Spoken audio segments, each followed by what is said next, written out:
C'est souvent rapporté par les médecins eux-mêmes que c'est aussi difficile, sinon plus, que d'annoncer que la personne souffre d'un cancer. Wow, tu vois, c'est pas un sujet qui est facile à aborder, là.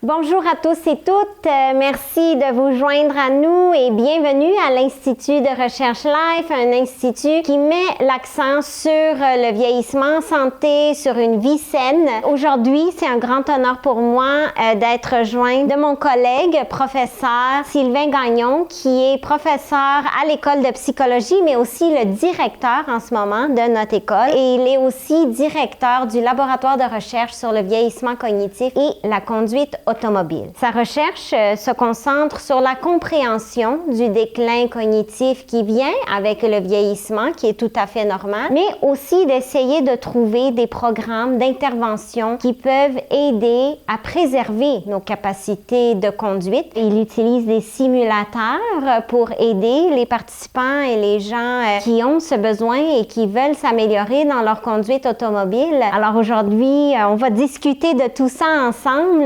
Merci d'être ici puis de prendre le temps là, de vous joindre à nous. Ça fait plaisir. Les cliniciens sont souvent limités à un ensemble de tests qu'ils peuvent réaliser, qui sont reconnus pour être associés à la conduite automobile. Des tests cognitifs, des tests d'attention, des tests visuels aussi, un peu de résolution de problèmes. Mais on peut pas comprendre la conduite automobile avec ça. Il y a un jugement clinique qui est fait aussi. Il peut y avoir aussi les proches aidants qui vont donner de l'information sur ça. Mais même à la suite de ça, ils sont peut-être pas totalement certains du jugement qu'ils vont porter. Et puis là, en réalité, tu as deux options. L'option, c'est de dire, moi, je ne crois pas que cette personne-là devrait conduire. Et l'autre option, c'est de dire, j'aurais besoin d'une évaluation plus approfondie. Alors, une évaluation plus approfondie, ça se fait par une ergothérapeute spécialisée. C'est beaucoup plus coûteux.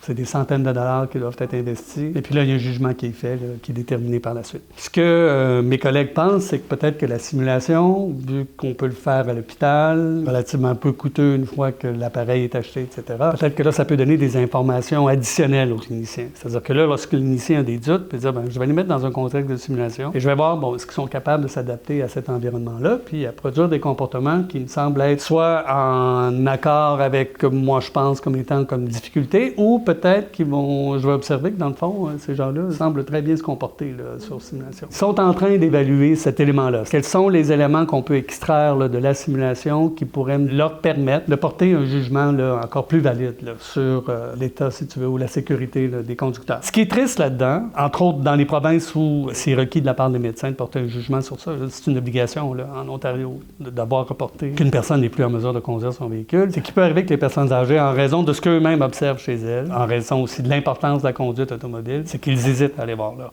médecin. D'avoir cette compréhension, cette réalisation que c'est pour notre sécurité et la sécurité des autres, parce que c'est pas facile de perdre son permis. C'est souvent rapporté par les médecins eux-mêmes que c'est aussi difficile, sinon plus, que d'annoncer que la personne souffre d'un cancer. Tu vois, c'est pas un sujet qui est facile à aborder. Là. Puis, il y a des différences hommes-femmes à cet égard-là. Ah oui? Les femmes vont avoir tendance à laisser leur permis de conduire plus rapidement que les hommes. Probablement des différences culturelles aussi, là, qui peuvent expliquer ce phénomène-là. Il peut y avoir aussi un attachement. D'être encore capable de conduire son véhicule, c'est aussi significatif de dire, je suis encore cognitivement capable. C'est sûr que ça demande d'adaptation. Qualité de vie, l'autonomie. Beaucoup de ces gens-là en ont encore besoin parce qu'ils prennent soin, sont des proches aidants, etc. Donc, se déplacer, c'est vital pour plusieurs personnes. Puis, idéalement, c'est de la préparation aussi que ça demande.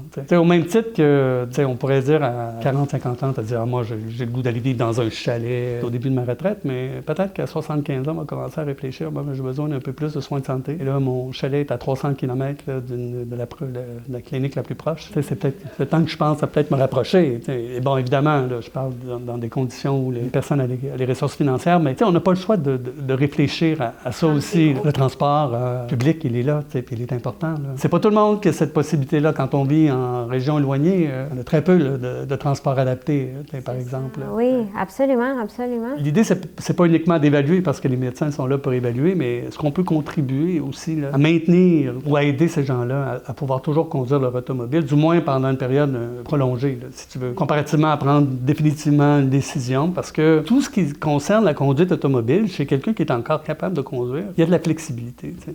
puis il y a des capacités, puis il y a des manières de s'améliorer, si tu veux. Et de se rappeler les bonnes stratégies. Parce que conduire une automobile, c'est pas uniquement être capable de réagir puis de tourner son volant. C'est d'être souvent stratégique. Puis d'avoir une conduite qui est proactive. C'est-à-dire qu'il faut anticiper ce qui va arriver sur la route. Et non pas uniquement être capable de conduire son véhicule. Et anticiper, ça veut dire être conscient de son environnement. Alors si on a une conduite qui est extrêmement limitée à ce qui se passe devant soi, c'est sûr qu'on va perdre de l'information autour. On n'est peut-être pas responsable de ce qui va nous arriver, comme accident. Il y a peut-être quelqu'un qui va entrer en collision avec nous, puis on n'en est pas responsable. Et si on avait été en mesure de prévoir cette possibilité-là, on aurait évité l'incident.